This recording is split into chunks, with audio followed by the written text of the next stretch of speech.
Greetings, everybody. Nice to see everybody. I know we'll have people coming in. So if you're sitting on the outside, I just ask you, if you can, to move in toward the middle so we won't have too many people piled up. Good to see everybody. Happy Tuesday. We are almost 3/4 through the semester. Does that sound... Who are my math people in class? Is that right? It's close. Yeah. Is that close enough? Pardon me? Yes, thank you. Thank goodness I have the person right in the middle saying yes, that's right. I am so tickled today to have two, I would say, industry icons. One coming from an academic background and one from the trenches, in a way, the trenches. And we're lucky to have two incredible students introducing them. They're going to be introducing from the front of the stage, so I'm going to ask you two to move up. And I'm assuming that, Shruti, you'll introduce Dr. Nelson first? All right, and then Noah will take it away. So welcome to class, everybody. Hi, everyone. Thank you for coming, and thank you to our guests for also coming today. My name is Shruti, and I'm a sophomore studying EECS here at UC Berkeley. I'm super excited to be here along with you guys. So I'm excited to be introducing our first speaker of the evening today, Professor Jelani Nelson. Professor Jelani Nelson is currently our chair at the Electrical Engineering and Computer Science Department here at Berkeley. He has also taught many CS graduate and undergraduate classes across Berkeley and Harvard, and is also a researcher at Google currently. Equally impressively, he is also a YouTube celebrity with over 13 million views for his incredible typing speed skills. Professor Nelson's work sits at the intersection of math, algorithms, and entrepreneurship, all about doing more with less. He's currently a leader in the streaming and sketching algorithms and dimensionality reduction, which are essentially ways of extracting meaning from massive, high-dimensional data using a fraction of the memory and time. If we as founders talk about lean startups, Dr. Nelson works in lean computation, building systems that are fast, scalable, and with efficient resources. Growing up in the US Virgin Islands, Dr. Nelson was inspired to pursue computer science through video games, not just winning these games, but fundamentally understanding how they worked. This led to him self-teaching himself computer science and eventually pursuing degrees, bachelor, master's, and PhD degrees across math and computer science at MIT. His doctoral thesis at MIT received the George Sprouse Award, and his early career research received the Presidential Early Career Award for Scientists and Engineers, one of the highest US science honors. Aside from research, Dr. Nelson is also a founder. After his PhD, he founded Addis Coder, a summer program for Ethiopian high school students, teaching them algorithms and programming. But once started in one classroom, quickly scaled into a national program with alumni studying and working across the world. To me, this is an example of a masterclass in entrepreneurial execution, finding a real need in a community, building something rigorous to address it, and scaling this with integrity.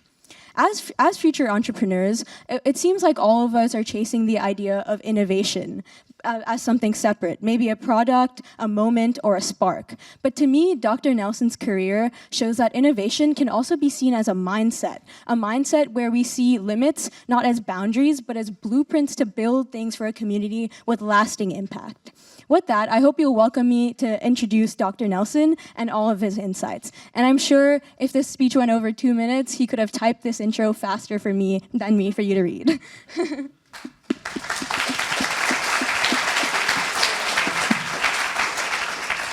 Okay guys, hello. My name is Noah. I'm an AI exchange student from Norway, and I'm thrilled to introduce Garry Tan here, whose career truly is built on what we're all here to take this course. He knows how to build, to scale, and to believe in ideas who will shape all of our futures.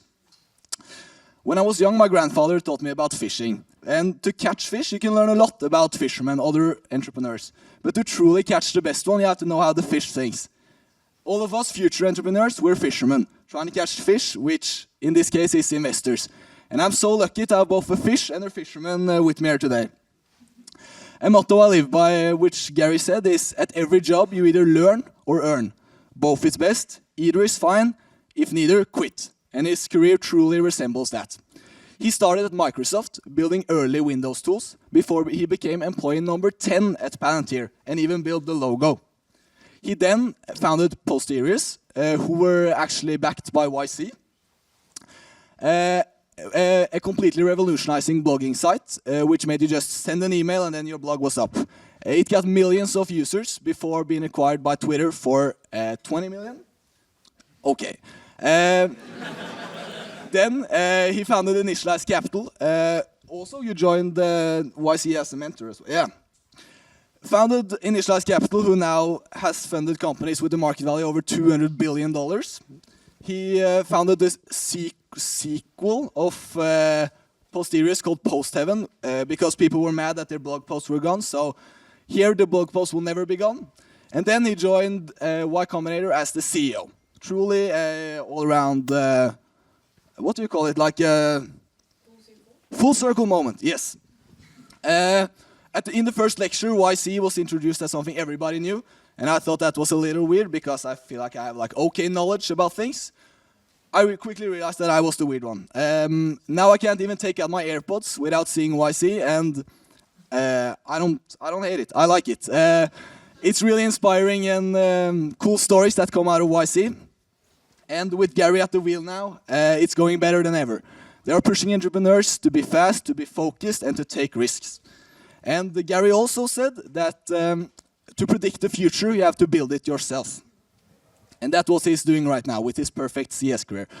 So join me in welcoming one of the most inspiring voices in modern entrepreneurship, Garry Tan.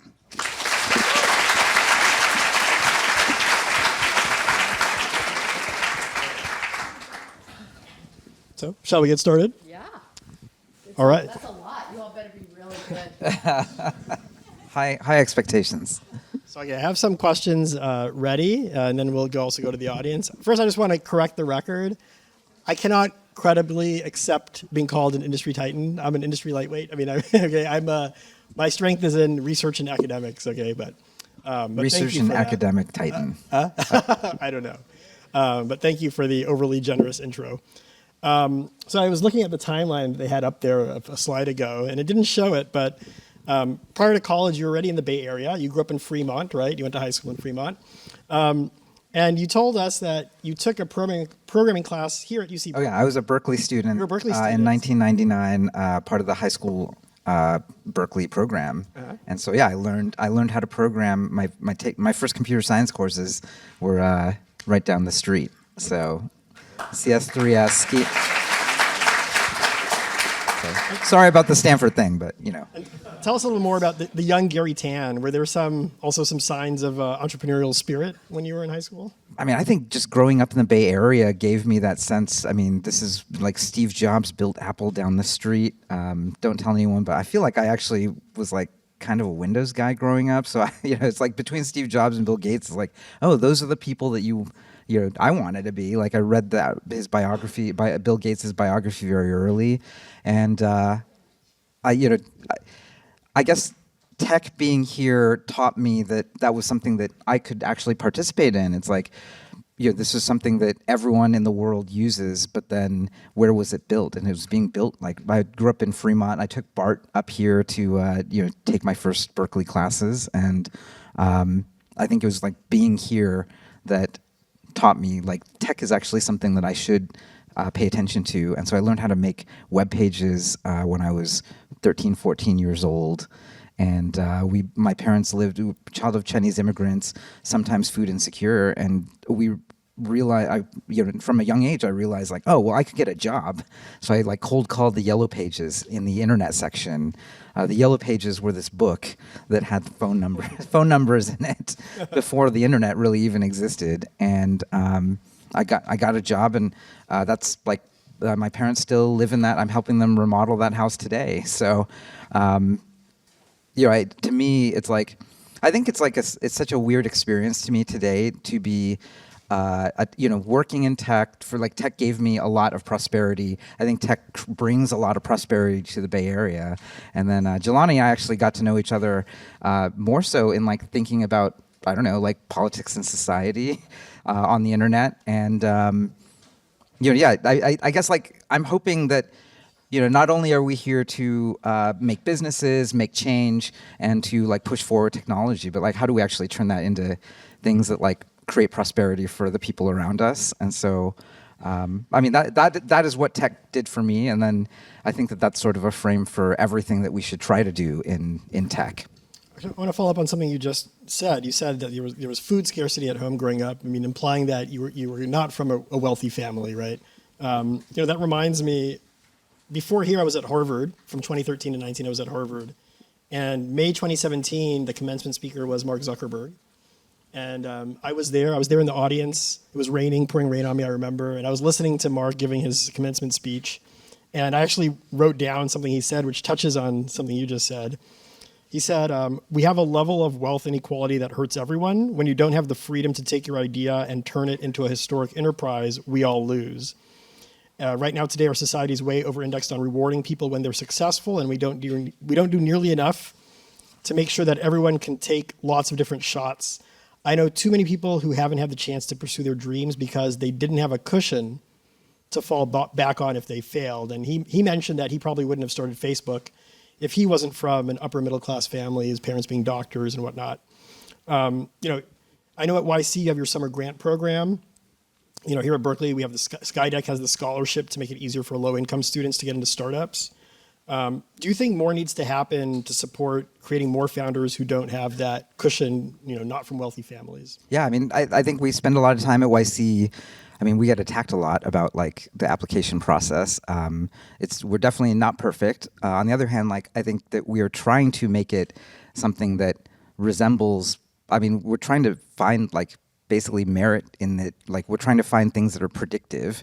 And then that's one of the reasons why we increased the dollar amount that we give, right? Like $12,000-$15,000 was how much I got when I did YC in 2008. And then a few years ago, we upped it to $500,000. And so like being able to do that meant that people who did get into YC, like, I mean, you can quit your job. Like you can pay you and your co-founder like for many years to work on something. You should get health insurance. Like these are things that, if you need the money, like that actually like gives you the ability to take the risk. But aside from that, like, I don't know, we spend a lot of time thinking about like, how do we find people from like unusual backgrounds? One of the critiques that really hurts actually is this idea that like you have to have gone to Berkeley or you have to have gone to Stanford or Harvard or MIT or like a top CS school to even get into YC. And I mean, we're actively trying to work on like, the amazing thing about what's happening today is like AI means that we can actually spend even more time looking at what, not like the resume is like so easy. The thing that's more interesting to me is we can actually try the products. We can actually like evaluate the stuff that you build. We can like unmask, like we get 80,000 applications a year, but now we can actually evaluate the output of the thing that you created. Like we can evaluate like what was the first time experience like, and so to me that is so much more than your biography or whether you worked at FANG or things like that. It's literally like the product of the thing that you build. And then if that's sort of the best, I think that that's a much better way to evaluate who's going to succeed than like maybe how lucky you were and where you grew up or did your parents go to a country club or something like that. You mentioned the magic buzzword these days, AI. I saw on Twitter Sam Altman came by last night and you were talking to him at YC. And I think he also came during the AI startup school in June. Is that right? That's right, yeah. And I was watching a clip from that and you asked him a question from the audience. And the question was, you said it was one of the most popular questions you get. What should AI founders do to not get run over by OpenAI or by Google or other big players? And he gave you his opinion, but I wanted to ask you, what's your opinion? Do you have advice on that? I mean, I guess what we're seeing right now is,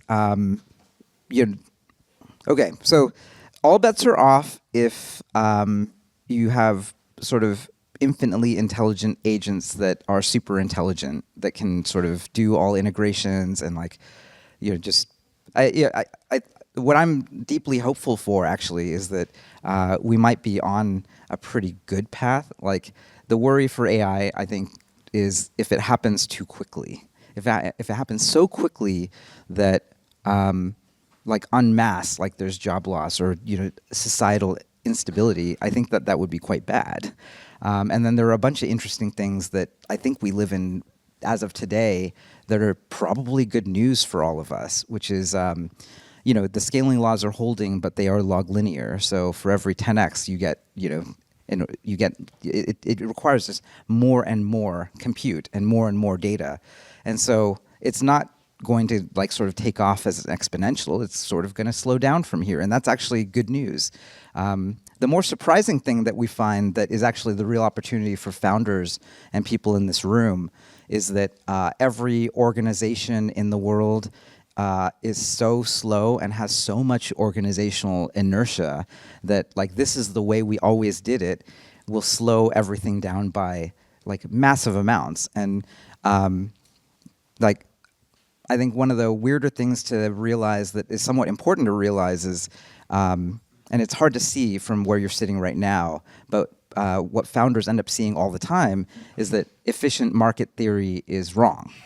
Like you sort of go out there and you expect there to be adults and in the room, like at the wheel, and they're like constantly iterating and they're constantly optimizing everything, and that like there's no alpha out there. Like there's just people are if you wanted to start a new business, like Microsoft is so smart that it's like not possible to go up against them. But you know what? Like what's one of the best companies in recent memories? Literally, Cursor. Like they went up against Copilot and Microsoft with infinite resources and showed that actually, yeah, we can beat them. Those guys were way too slow.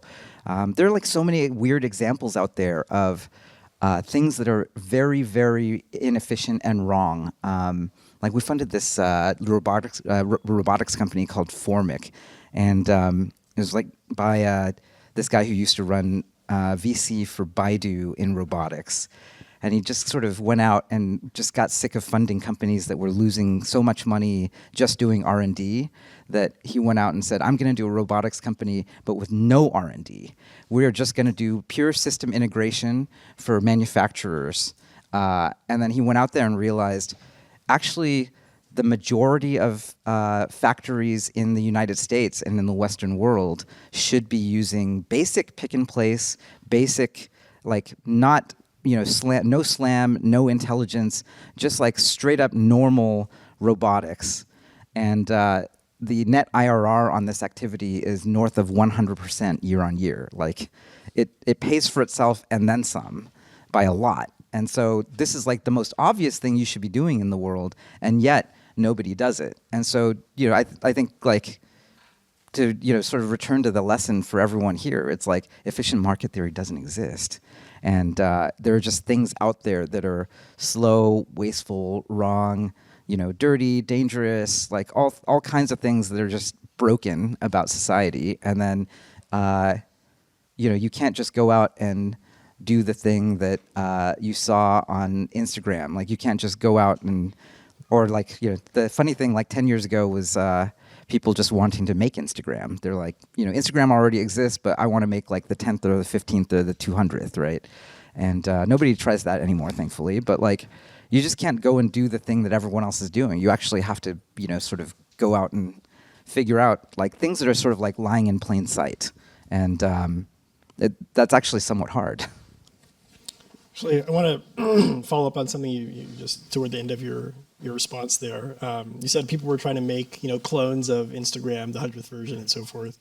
I was watching a video of yours about Rama, and you had mentioned that if it had existed 17 years ago, Posterous could have had a very different trajectory. Oh yeah, definitely. So I mean, the reason I bring that up is when you say people are trying to make various things, I imagine just the tooling that's out there now and all the ecosystem that's out there, it's easier to build that now than it was 17 years ago. I'm not in that space, but I can only imagine. I mean, the AI will just build it for you now. There you go. So I guess AI is one. I mean, tell us about maybe your 4 favorite tools today that you feel generally make building tech much easier now than it was back then? I mean, the obvious one is, I mean, I'm sure a lot of people use Replit. I mean, just being able to go in and say, I want X, and then to have a dialogue with it, I think that's fascinating. Maybe say a little bit, because I think who here in the audience is like not in tech at all? Because I think some people, okay, yeah. Oh, most are. Okay, interesting. Okay. Yeah, I mean, have you guys, who here has not tried vibe coding yet? Okay, great. We're preaching to the choir here, so. Okay. I mean, what else? Like, the other ones are like kind of too obvious, but I think like vibe coding is the like number 1, 2, 3, and 4 right now. Okay. It's that I think it's much more important today to be a really good prompter, Okay. and then really good evals. And so, one of the patterns that we're seeing around what YC startups are doing now is like they're going into like really weird industries that maybe like normally you wouldn't think of. Like a concrete example might be there's a YC company called Avoca. Funny enough, YC has like funded all 3 of the top AI for HVAC customer support companies, but Avoca is one of them, and it's growing very fast. And they're tech guys. They came and worked at sort of top Silicon Valley places, and then they went out and realized. I think one of them, like their mom, was working in like the service industry, and realizing like a lot of people, especially like heating and AC, sort of technician people, you'd think that most of their work is actually going out in the field and doing the work that they so love to do. But actually it's customer support and picking up the phone and logistics and things like that. And so they basically just started working on AI there. And going back to the question of like, what is the good news for like the people in the room? Like, isn't OpenAI just going to do all these things? I think like at the limit, maybe, but like at least for the next 5 or 10 years, if there's slower takeoff, which we think we're on that trajectory, like there's just like a lot of stuff out there that you can do like that. That second part is really important. So I said prompting, which is like writing the prompts that use AI to like give you some intelligence and do some sort of work. And then the evals are actually figuring out like, well, did it do the work that I actually need it to do? And I think between those two things, most of the alpha is actually going out into people who, like an HVAC technician or a person who runs those businesses, they like almost never run across someone like, I mean, if this room is truly like mostly tech people, it's like they never meet us actually.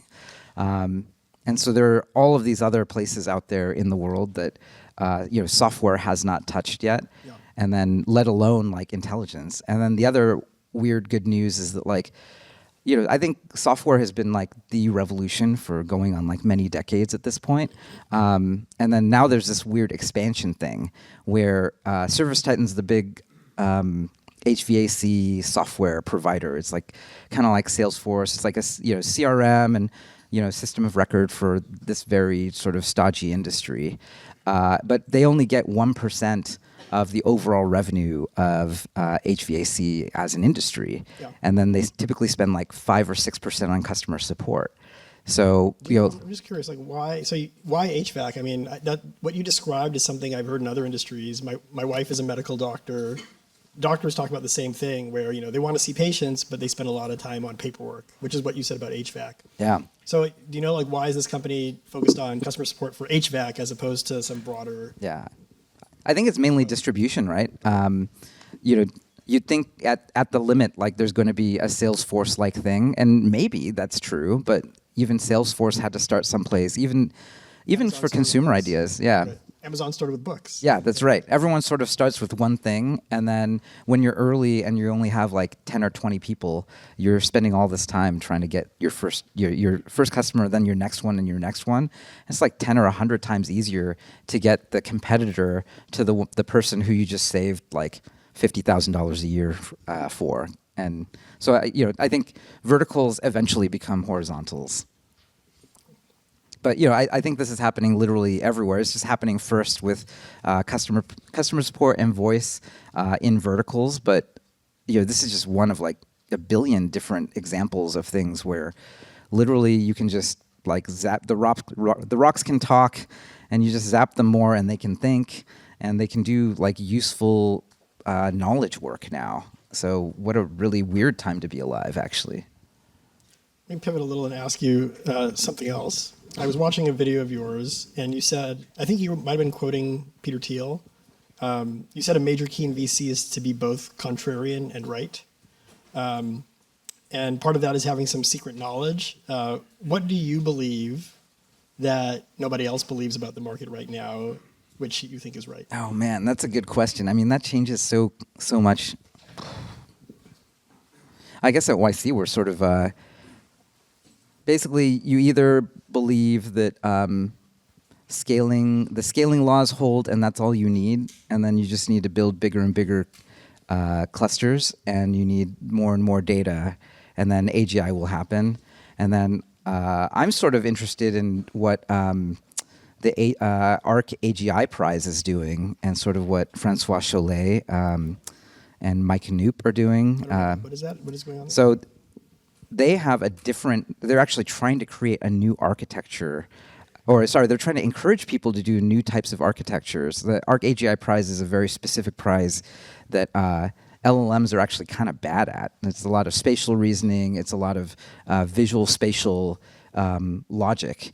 And so, that's a very good example of something that LLMs might get a lot better at, but, it seems like it might be even more likely that there will be alternative structures that are like, maybe transformers with other things, or maybe it's diffusion. I don't know. There's like so many other architectures to try and approach it. And then the interesting thing about all of this AI research is that, even GPT today seems like this very obvious thing. But last night, Sam on stage was talking about, when they decided to take a really big bet on GPT-3, and they were going to basically take 80% of the GPUs that they had at OpenAI and just devote it to that. People knocked on his door, and like they threatened to quit, or they actually quit outright. And so it's kind of wild. Like basically, these architecture decisions are really important. And then it makes sense that it's rare to find one that will actually work. And then he's glad he did it, but he lost really good people doing it. And so it's entirely possible that there are a lot more architectures that are exactly in that moment right now. That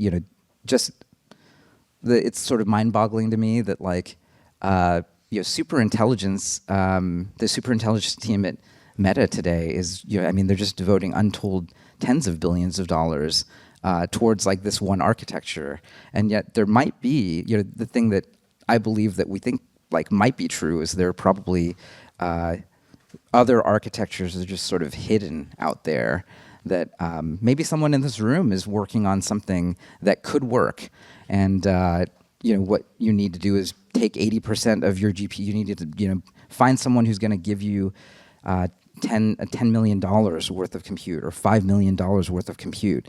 And you can sort of think of this world where like path A is like GPT-3 gets 80% of the GPUs, and then we're on this trajectory now, like we're in the age of intelligence.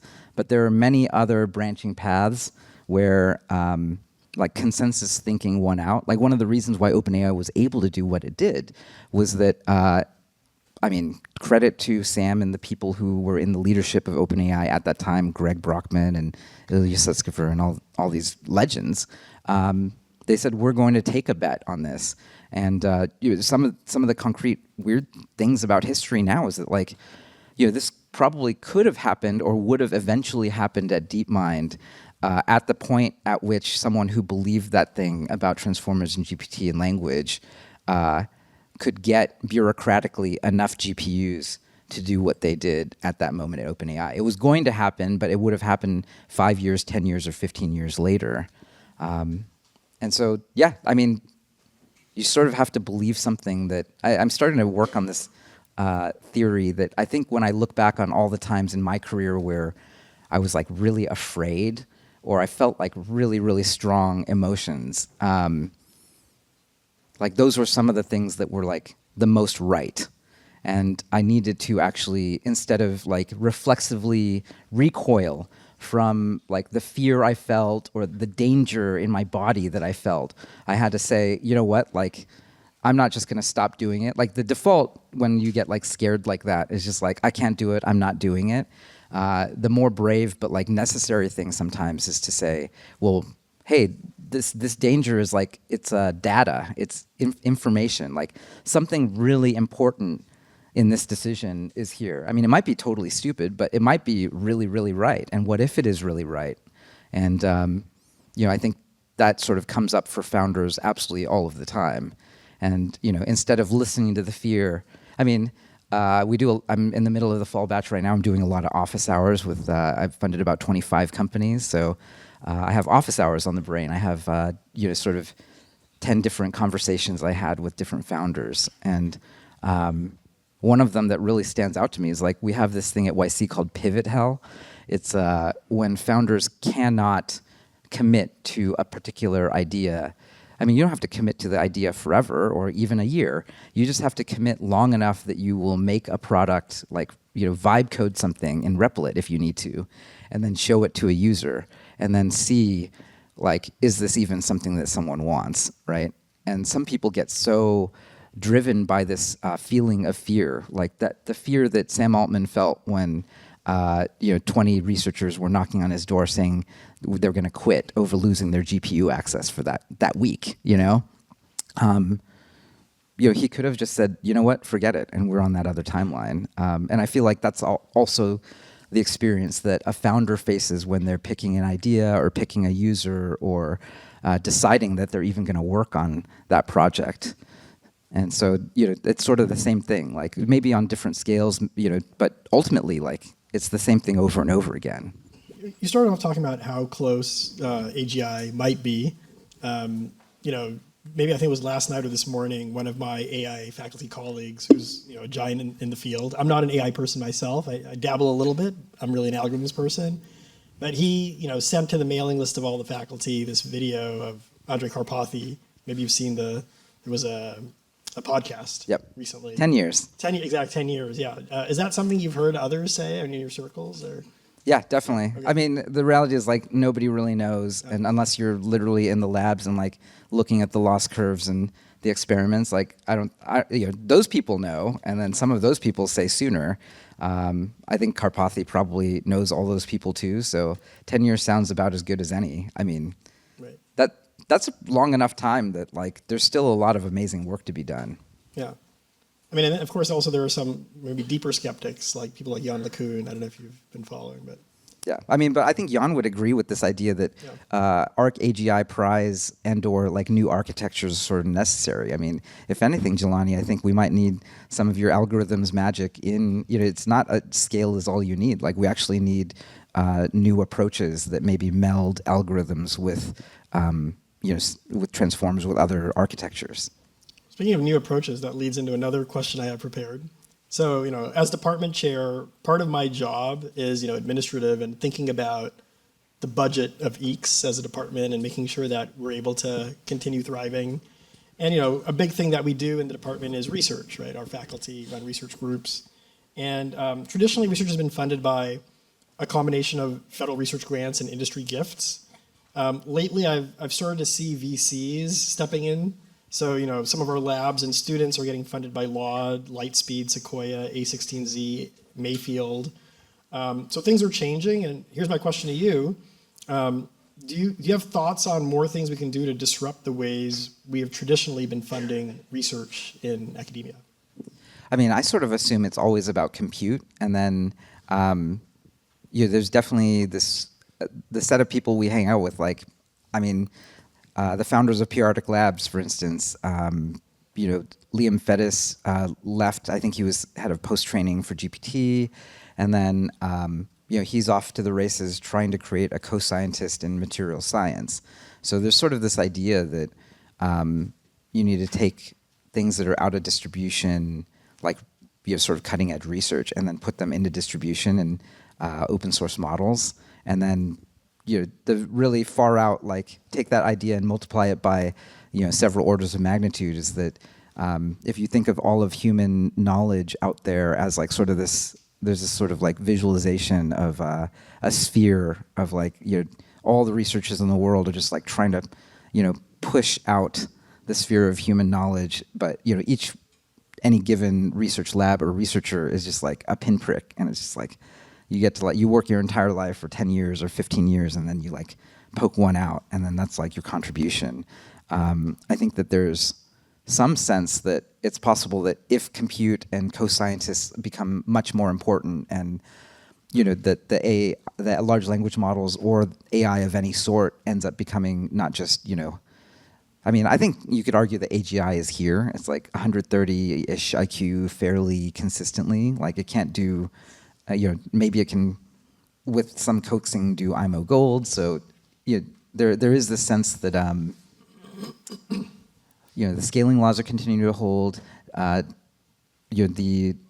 The large language models with the number of parameters they have now are still very sparse, actually, which sort of means that at 70 billion parameters, which is like just on the edge of what you could run on a MacBook Pro, like that thing could be 150, 180, like 200 IQ. It could be like many orders of magnitude smarter than it is today. And so if you sort of combine that with like all the world's researchers, not maybe all the hard sciences and math and physics and things like that, it's entirely possible that the nature of research evolves into that. Like you need PhDs, but then those PhDs still actually need a giant bank of GPUs to like train their magical rocks that can actually find superconductors and things like that. Yeah, I mean, I would say that there's a wide variety of types of research that's happening in the department. Some people need compute. I mean, many people need compute.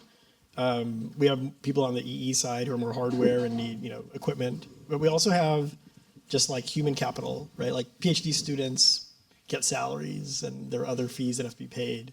So especially someone like me who does algorithms, my main expense of running my research group is people, basically, right? Hiring postdocs, paying them their salaries, hiring PhD students. So that's something that's definitely on my mind and on the minds of probably many department chairs in CS or in EECS across the country. I mean, clearly, like both federally and at the state level, we need to continue to invest far more into research in the universities. So let me pivot again. You mentioned kind of we first connected on like policy issues, and actually I remember, for those who don't know, I nerded out a lot on math education in K-12 and reading a lot of policy documents and tweeting about it a lot. And I think that's when I first knew of your existence. You were not in your current role. You were at Initialize back then. And I would post something about teaching math in high schools, and then this guy Garry Tan would retweet me, and I'd like, who's this Garry Tan person? 500,000 followers, and then that's how I came to know of you. I'm curious. You're an investor. You're a mentor. And my take on you in this space is, you want to make sure the companies you support succeed in California, and success means that like not only should there be a good business environment, but it should be a place that people want to live, right? That they want to raise their families and personally thrive as well. So I have a couple of questions for you along those lines. One is, if you could change any San Francisco city level or state level policies to make the Bay an even better place to start a company, what would those be? It could be business related, it could be personal. Absolutely. I mean, I guess in particular, I really care about math education as well, just because I grew up in Fremont. Like, I didn't even go to the good high school. I went to American. I think American's actually a pretty good high school now, but when we were coming up, it was pretty bad. We had basically one track of honors kids, and there was like the 12 of us in all the classes, and we were just lucky to have. I remember freshman year, they tried to get rid of honors classes, and if that happened, like I never would have gotten in. I wouldn't have actually studied CS at Berkeley, because I don't think I would have gotten into the high school honors program. I wouldn't have, gone to Stanford. I wouldn't have, I don't know. It's not clear that I would have been able to study engineering. And then as a result, like basically almost nothing in my life would have happened, that I'm very thankful for. So, and then it's sort of meta in that the Bay Area is this one place where we bring in, thousands, tens of thousands, hundreds of thousands of like some of the smartest people from around the world. A great many of you here in this room are, immigrants or children of immigrants. And then how crazy is that we might bring them to this place, and then unless they are wealthy enough to send their kids to private schools, we deprive them of the ability to learn algebra until 9th or 10th grade, which is like, sort of the policy that got me very angry in San Francisco. Like, we literally banned the ability for public school kids to take algebra in 7th or 8th grade. And that's still kind of true for about like a third of the kids who go to high school or middle school in San Francisco. It's been improving. It's been improving. Your advocacy and others in SF. We had to recall a bunch of school board members. Like, we were called all sorts of names, but in the end, it's like, I feel like I'm way AGI pilled. So, the wild thing is, like, how could we make education less personalized and like, basically there's this sort of movement called detracking, and detracking is sort of exactly the opposite of what you should be doing if you're in the age of AI. Like, suddenly you have this infinitely intelligent thing that can be ultimately personalized, will have like a perfect memory of like all of your ability, and it never gets tired. It never like says like I'm done answering questions for you. Like, it can basically get you to the level that there's like an incredible thing that exists now, and why would we detrack? Let alone like I think that there's going to be pretty intense policy fights coming from whether or not you can even use AI in education. So, and these are all, it's wild to me, because it's like, this is the region where we build it. This is where we bring all the people in the world to come here to build things for 1 billion people. And then, at the policy level, like, we need to educate their children. Like, we need this thing to actually work. I want to make sure that we leave time for the audience to ask questions. Vicky, how am I doing on time? I'd say you have about 3 or 4 more minutes. Oh, great. And then open it up. So I guess maybe I'll ask 1 or 2 more questions. Great. So just along the lines of policy, I feel like I've seen you tweet about Singapore before, maybe like the founding, prime minister of the nation. And I've been to Singapore once in my life. One of the things that my perception of Singapore is like, there's a culture of,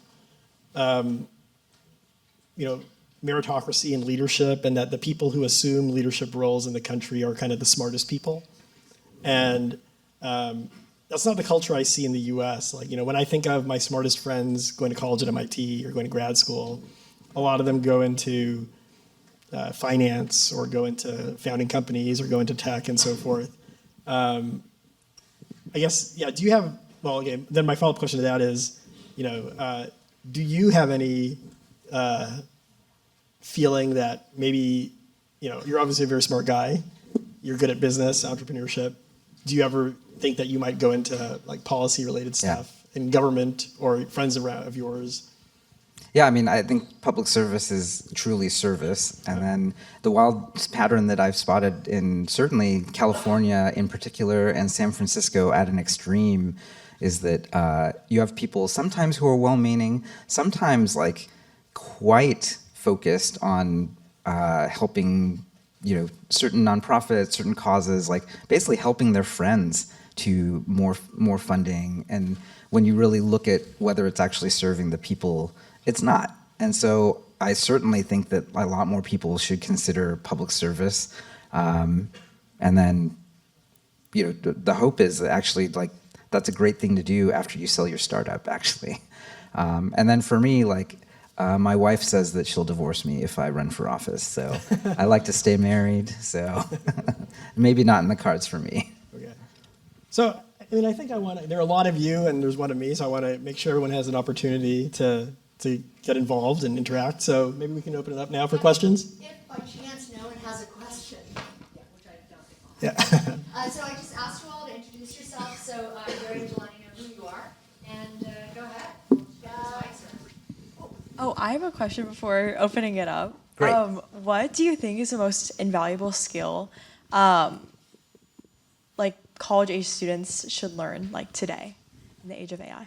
Yeah, I mean, basically, agency and taste, and then agency, like, I mean, flippantly, like, it maps directly to using LLMs. So agency is prompting, just being able to give, like, very precise instructions. Who here has seen Tron Ares? Like, funny enough, like, I feel like both Tron Legacy and Tron Ares were an exercise in, like, imprecise prompting.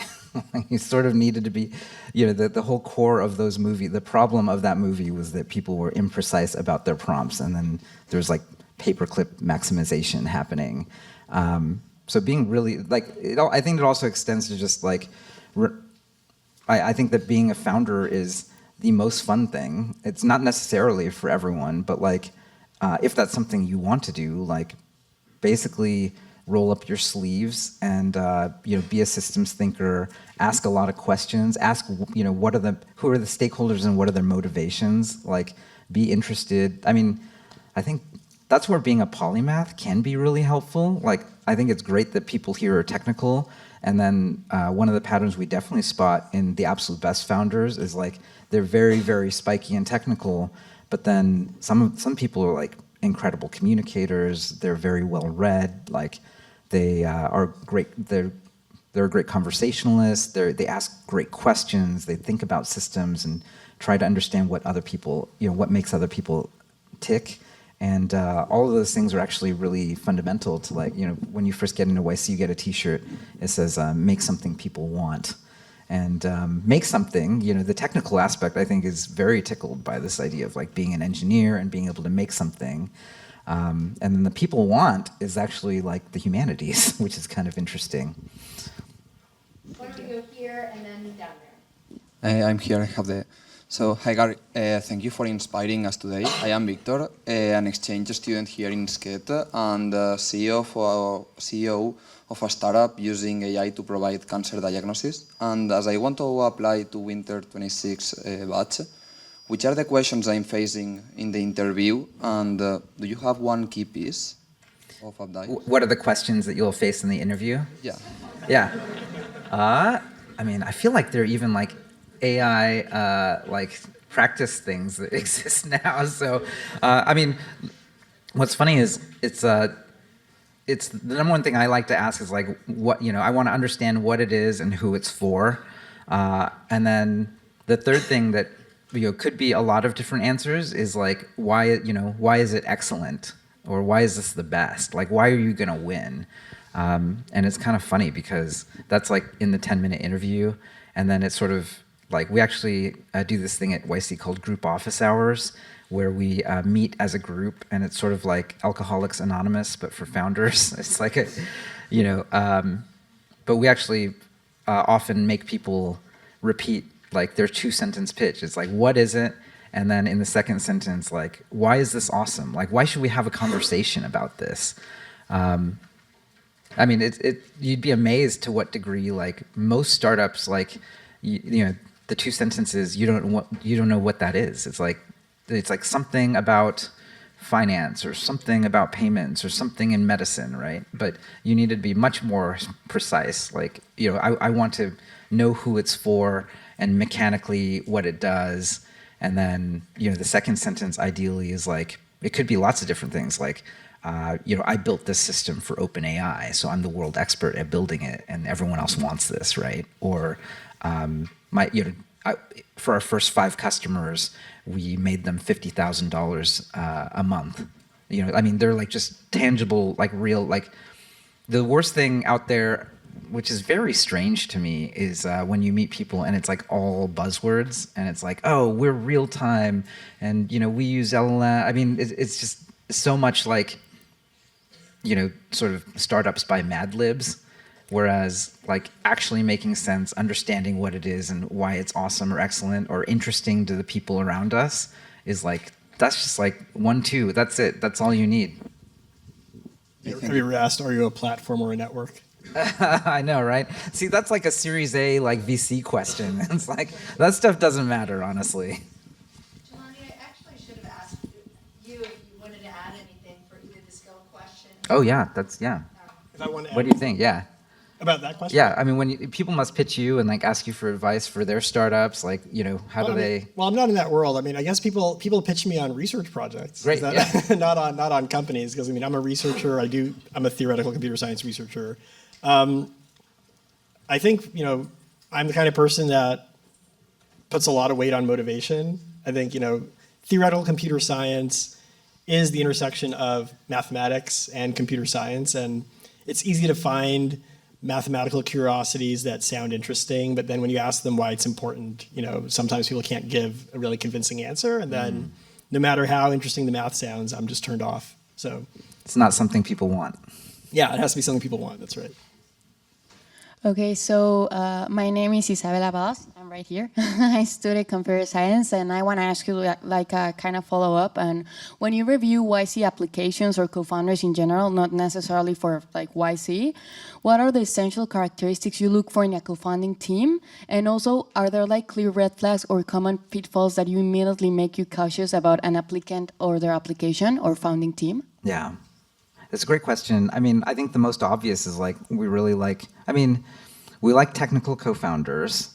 I mean, if someone's non-technical, that's totally fine, but they better be absolutely amazing at the domain or absolutely amazing at sales or marketing, or, some people are like influencers, that can help a lot.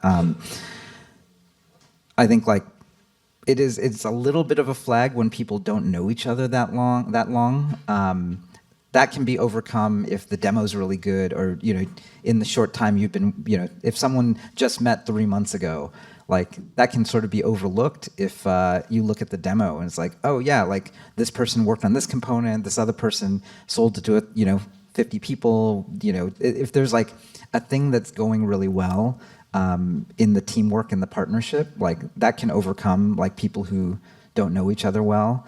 But we really do like old friends who've known each other for a long time, who have like complementary skill sets. Thank you. Over here. Hi, Oh, hi. my name is Mona. I'm studying economics and data science here. My question for you was, you just said that you look for what makes founders the best at what they do, or why their product is the best, but you also mentioned earlier that you invested in 3 HVAC AI companies. Oh, yeah. Why did you do that? Like, what made them different enough for you to invest 3 times in almost the same exact domain? Oh, yeah. So one thing about YC is that it's like the scale of it is like relatively crazy. We have 15 investing partners, and all of them work like relatively independently. So any given partner tries not to fund competing companies because that gets awkward. It just makes it hard to actually help, because one person will be like, well, how do I know you're not going to tell the other people? So that being said, like each partner is sort of free. Like we don't check with each other to say like, oh, I mean, there's just too many startups in order to do that. We definitely do the honorable thing where it's like your secrets stay with you and your partner. I mean, the other wild thing is basically something like 30% of people who get into YC change their idea. So sometimes people literally just pivot into each other and they might not have ever met. And so that's sort of like the upshot of it. Like, I mean, when you're trying to find an idea, it's not, basically there's just pros and cons. It's not necessarily better to be in an idea that has no competition. You might just be too early. It might be a bad idea. On the flip side, like if there's too much competition, then it's actually very hard to compete, and you better have a good reason or a conviction that you can be, number 1 or number 2. Thank you. Here. Hi, Garry. My name is Juan Pablo. I'm an international student from Mexico. And my question is, what's the most important thing an early business-to-business startup should focus on before trying to scale? I mean, basically you want scale after your first or second, third. I mean, you kind of need like your first few design partners or signature customers off the bat. And then after that, then you can start hiring salespeople and things like that. I think maybe like the most concrete thing is like, don't count on hiring a sales, someone who's done enterprise sales to come in and teach you how to do it. Like almost to a T, like 99 out of 100 enterprise B2B startups that we've ever funded that are successful, the founder, even if they had no background in it, having never done it, they had to do it.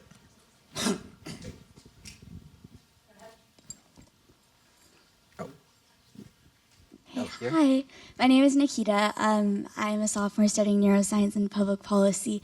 I was just curious because you talked about your interests, like with tech, with engineering, but then also like policy too. But I'm just curious, like with your work now, what gets you up in the morning and what really drives you? What's your purpose? Yeah, I mean, when Paul Graham, the founder of YC, recruited me to come back to YC, like I, left. I started my own VC fund. Funded a lot of great companies, and then Paul asked me to come back, and I realized like, 80-90% of the companies that ended up being the things that worked at my VC fund, they were YC companies. And then when I look at sort of what it's like to start a company outside of YC versus inside, like I think that it's sort of the perfect tree of prosperity. Like you don't have to do YC to succeed, but the people who do it, they get a community, they get at least one partner who really, really cares about them and will answer their call at any time. And then that's actually a lot. For a founder, it's like, you don't know what you don't know. You're totally like flooded with fight or flight emotions all the time. Like, I'm just amazed to what degree Elon Musk talks about it as like, eating glass and staring to the abyss of death. I mean, you might think, it might be a little less bad than that, but it's, the highs are high and the lows are very, very low. And so I'm sort of amazed how much like it takes a village. Like it takes people who have been there to sort of like tell you, their story of that moment when that happened. And so you want to sort of be around real founders. And I think that that's like sort of probably the biggest danger is like opening Twitter, listening to too many VCs who've never built anything, like read TechCrunch too much. You should just never read TechCrunch. There's like nothing of value in that. And, you should just like spend time paying attention to builders and people you respect, and then ideally find a tribe of other people who have like built stuff, know how to make something people want. And if that's your peer set, like they're going to help you actually, all of you will help each other get there. And I think YC is sort of like the defining place for that. Hi, Erwan from France. We spoke about one skill we should keep as a student, but what are the skills we might lose in the humanity, with AI and with all the stuff? If you can think about like skills we might lose and that we need to keep as a human. I mean, going back, we were talking a bunch about like agency and taste, and then I do sort of worry about like the taste part. One of the more remarkable things that Sam mentioned yesterday that I'm still thinking about is like, it's sort of possible that the LLMs get so smart and so able to like absorb all the possible context and do really detailed simulation of like all the ins and outs, and it's like just absolutely perfect game theory that you could imagine like almost any game. You're the founder of your startup, and ChatGPT says, given all the memory and all the context that it's absorbed, you should do X. And then anytime as CEO you choose to do Y because you have a gut feel, it doesn't work, and your competitor gains an inch or a mile. I don't know, that like those are some interesting scenarios, because then people might lose their taste. Like literally, like you would just allow I don't know if this is going to happen. I hope it doesn't, because that would kind of suck. Like it might be really good in that hopefully the standard of living for pretty much all 8-9 billion people on the planet goes up by a lot, and maybe to white pill you a little bit, like this is a little bit what Gene Roddenberry talked about with Star Trek: The Next Generation, in that like all scarcity is completely conquered. And then the best and highest is actually a public service by joining Starfleet and exploring the stars. And you have like replicators, and you have a really intelligent computer that's still a toaster, and it allows you to have wonderful adventures in the cosmos. Knock on wood. Yeah. Yeah. Hi, Jerry. Hi again, Professor. I'm Derek. I was just wondering how, if you had to go back in time, how would you structure your college education such that you could cultivate, like kind of what you're saying, taste, and be a little bit more AI-proof, I guess, both in the humanities and technically? Oh man, I mean, I'll show you a personal story, which like I, had a pretty tough childhood, and my dad was electrical engineer, or no, he was mechanical engineer, and he threatened to not pay for Stanford, not like help me with tuition at all. Basically, if I like didn't study electrical engineering. So what was it? He paid for a third, I had a third in scholarships, and then I worked for a third. And that, I was like pretty scared of that. So as a result, I actually never took algorithms, which was a terrible, horrible mistake. I remember, my first year at Palantir, I was like prototyping some code, but then I wrote like an n-cubed algorithm, and the guys never let it go after that. You were a CS major though? I was computer engineering. So like right at the end, I decided like I like a straight B student in EE and a straight A student in CS. And I was like, you know what? I'm just gonna try to get over to as close to CS as I could. But by then it's like it was too late. I was the worst person at Palantir at algorithms. So I don't know. I mean, maybe the lesson there is like, I wish I like paved my own way like a lot earlier. Like I feel like I was a real late bloomer because, I mean, maybe what I was telling you earlier about this like fear that I would have. Like, I had fear about not being able to, like maybe I'd have to drop out of college or something if I didn't do exactly what my father said. I don't know, as an Asian American, like I think, a lot of people sort of experience that sometimes too. So that's probably my number one, just listen to myself more. There was a college question I wanted to ask you, actually. So you took this Berkeley class. Do you remember the professor who taught you? Oh, no, I don't. It's too long ago, no.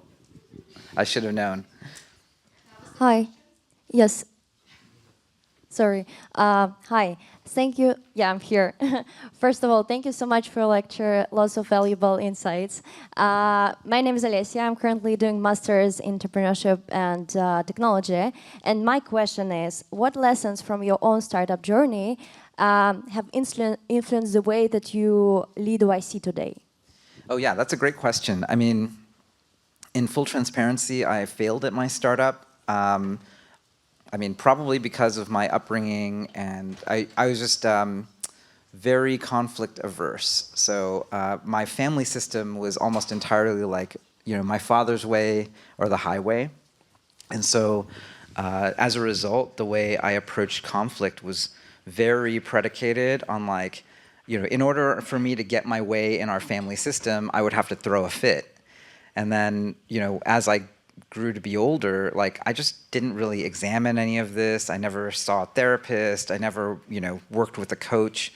And so as a result, like, when things were going great, like we grew 2 years straight, like 10x year on year, everything was awesome. We were going to be, this huge social network. And then when Instagram came out, we flatlined. And then it turns out like, good times like cover up all sins in co-founder relationships.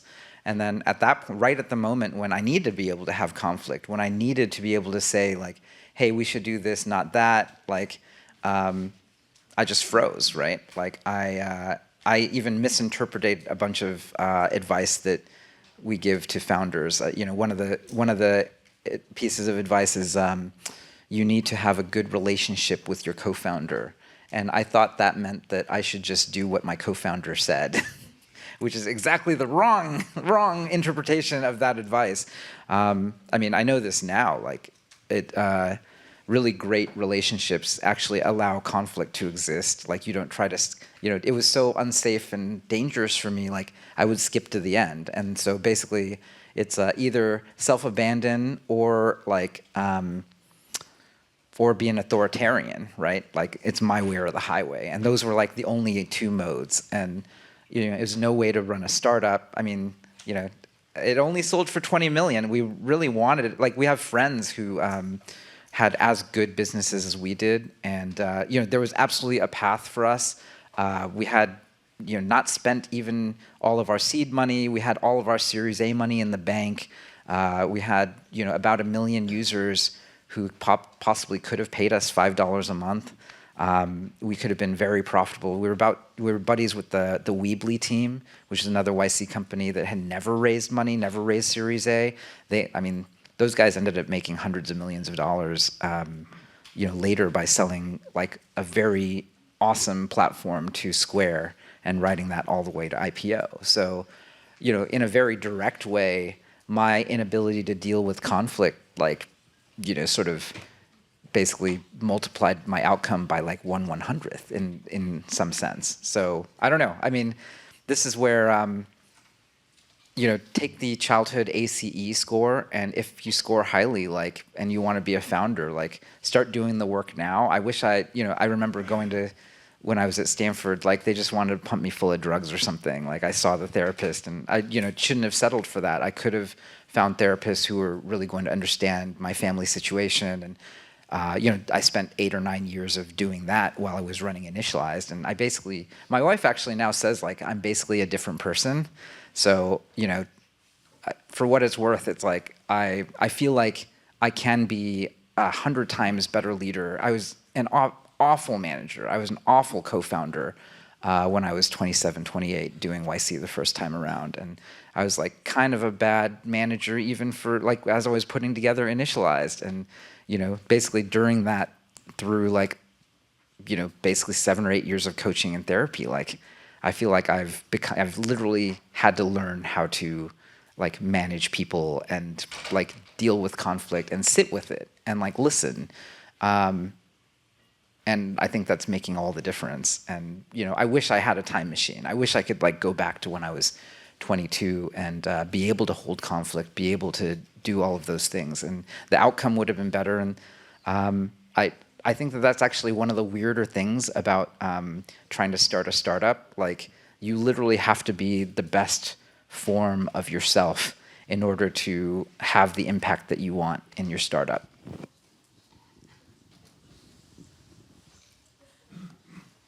Let's see, should we just pick? Yeah. Hi. Oh, hi. My question is referring to your point that, like, you said the best startups that you've met, founders that you've met had, like, really great technical skills, but also understood, like, sort of softer skills like communication and empathy and that sort of stuff. And so I'm wondering if you have any advice for those of us who are focused more on humanities and how we can sort of set ourselves apart and prepare. Yeah, I think pairing up with great technical talent, like, there's incredibly technical people for whom, like, understanding users is not their forte, but they might be able to be, like, the perfect technical co-founder for you. And then the best advice I could give for people who are non-technical who want to find a technical co-founder is to actually learn to code. And it doesn't mean you have to do it. It just means that, let's go back to the conflict thing. Like, when you're trying to start something, when you're trying to make big decisions about who the user is, how, big and small, like, where do we put the button? What does the button say? Like, there's just, you can think of like this, the sum total of a great startup is, 10,000 conflicts, 10,000, different decisions you had to make that went right. And then, if you know how to code, basically, like, you can talk to them in a way, and they can talk to you in a way for both of you to actually understand each other. That's usually when non-technical people or technical people like break down as co-founders, is that like they just start talking past each other. Like, the non-technical person is just like, just do it. Just like turn the dynos up on AWS or something. It's like they have to, you have to sort of understand each other. And I think that goes for technical people too. It's like really helpful to be enough of a polymath to understand like, oh, well, you have to understand the user at some level or understand the customer and what they're going through to be able to fix all the bugs that like people are inevitably gonna run into. Hi, first off, Lupe says hi, so. Oh yeah, oh hey, how's it going? Hi, it's going good. So, thank you so much for coming today and just inspiring Berkeley students pursuing entrepreneurship and all that kind of stuff. So, my question for you today is that where do you really see the overlap in entertainment and AI, especially when it comes to promoting genuine storytelling, right?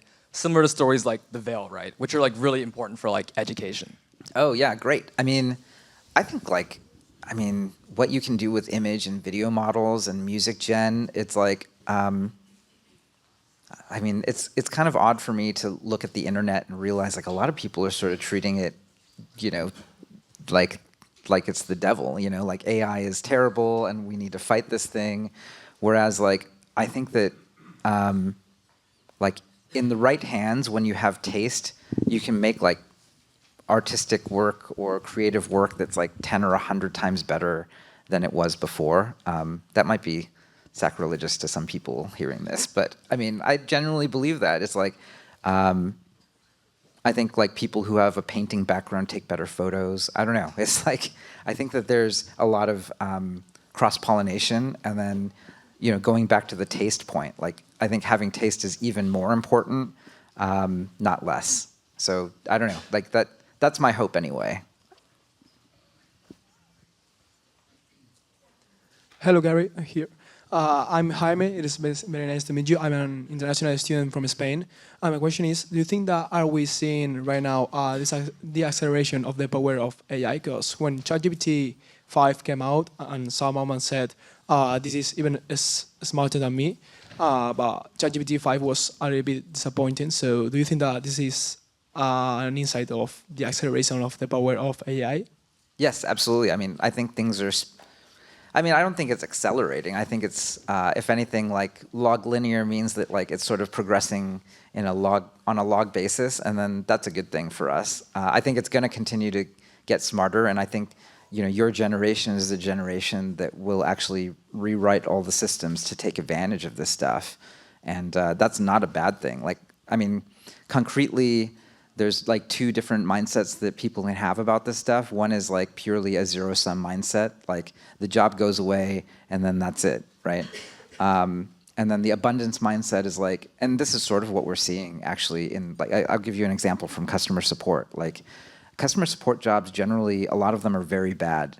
There's 100% turnover. Literally, if someone gets a job working in customer support for an HVAC technician, for instance, basically almost zero, close to 0% of the people after a year are still working in that job because it's that unpleasant.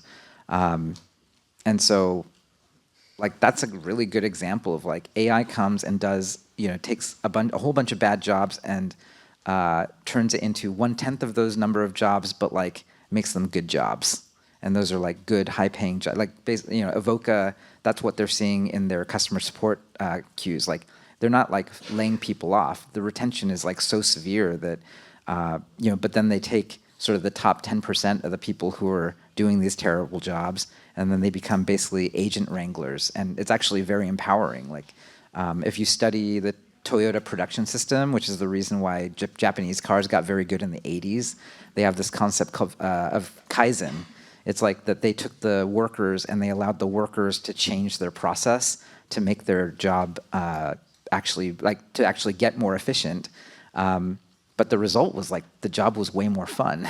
So it's sort of this interesting win-win that can happen as AI sort of permeates all of society, and then there will just be more interesting, more awesome jobs, and the quality of products and services will go up. I think Jevons paradox is very much at play, and then Jevons is the reason why we I think fundamentally the mechanism, I hope AI will actually increase the quality of life for pretty much all the people on the planet. So I want to add something to that, because you mentioned this doom narrative that I've seen in the press a lot about AI taking the jobs. There are going to be less jobs. after the printing press, it became easier to write a book. There were more authors, right? Now if it's easier to write software, you might imagine there's going to be more demand for software, more demand for more customized software. So, it's maybe a contrarian viewpoint there is actually it's going to create more jobs in the space. Yeah, which would be great. And so if more, I don't know. I mean, maybe to take the extreme sci-fi view, it's like that's how we end up in Star Trek: The Next Generation, which I would sign me up for that. I think we have one more question, and it's my favorite row from the back row. All right. I just want to say thank you for coming today. My name is Aryan. I'm currently studying business here at Berkeley, and I wanted to get your thoughts on whether new technology is changing, how much research startups need to do before building. I think recently I've seen that a lot of my friends just talk about build it, and just get it out there as fast as you can. So do you think that component is kind of changing for startups, especially with Cursor AI, and there's so much tech out there where you can just build really quickly and just vibe code it? Yeah, I mean, let's see. I think build it is even potentially wrong, because it's build it and then talk to users and see if it worked for them. And then if it worked for them, great. You just, then it's time to scale maybe. Then, if you can make 100 people really, really love you, that was actually the principle for Gmail, right? They basically built this sort of test thing that sort of didn't work, and people tried it. They thought it was a cool thing, but they didn't stick with it. And then they basically kept talking to them and asked them, why did you stop using it? Why did it break? What were the bugs that you ran into? What were the things that you wanted to do? And so, what's interesting is those are not technical questions. Those are, sort of ethnography. It's the humanities question, actually. It's now that I built this technology, how has it changed or not changed the way you do things? And then listening to that, and then thinking about it, and then going back and making it better. One of the things that's a big buzzword in startups today is the forward deployed engineer, for instance. And that's something that my high school buddy, Stephen Cohen, the co-founder of Palantir, came up. He was sort of the first FDE, and then Shyam Sankar at Palantir sort of, made the term and hired all the people and made it, a real thing out there. And that's the same thing. The early days of Palantir were it's not like the founders hadn't necessarily worked at 3-letter agencies in the government, but they thought about what they might want, and then they made a demo. And honestly, early days, it was I don't know if nobody remembers this, but literally Macromedia Flash. It was a prototyper's sort of thing. It was not meant to be the real software. It was just meant to have a conversation. And then, you made a guess at, even if you didn't understand exactly what they were doing, you could go and show them a thing that you had built that was a guess at what they might want. And then you show up in the meeting, and you're not showing up empty-handed like a fool. You show up with something that, even if it's wrong, it shows that you care about the other person, that you're thoughtful, that you can certainly build. And then you have a conversation, and you quiz them. You sort of pull the product out of them. What do you do day to day? What are the specific problems that you have? And then the FDE model was that you do that, you'd go away for a week, and then all you would do, other than eat and sleep, was write code or make that demoware into something that was reflective of what the person had told you about their life and the things they struggled with and the data they didn't have or the analysis they needed. And then the next meeting, you went in and you're oh yeah, that thing we talked about last week, it's here. And then they would, you'd see emotion in other people's, I feel this is very it's an interesting time, right? We look at our products and services and the big faceless corporations, and we feel alone, right? It's shouting into the void. This stuff never works. It doesn't work for us. They're just profiting off of us. We're sort of alone, right? And then to me, the process of becoming a founder and maybe being an FDE or being someone who builds for other people is the exact opposite of that. It's let me put myself in front of someone else. Let me try to understand where they're coming from, what do they care about, what are their hopes and dreams, what are the things that frustrate them. like, how do I help them along in that? And then in that, like, and now, like, the amazing thing is, like, it's never been easier. Like, you can sit in front of Replit and you can write a prompt and, like, you can show some, and, you know, it's still magic to those people, right? For 99% of the people who you will meet in your life still, right now, even in 2025, like, you can vibe code something that will feel like totally insane to someone. And like, if you can do that week after week, month after month, like, you know, there are just like thousands, there are like millions, there's like, you know, literally millions of things that you will be able to make that can go out and touch 1 billion people. And so with that, thank you so much for coming out.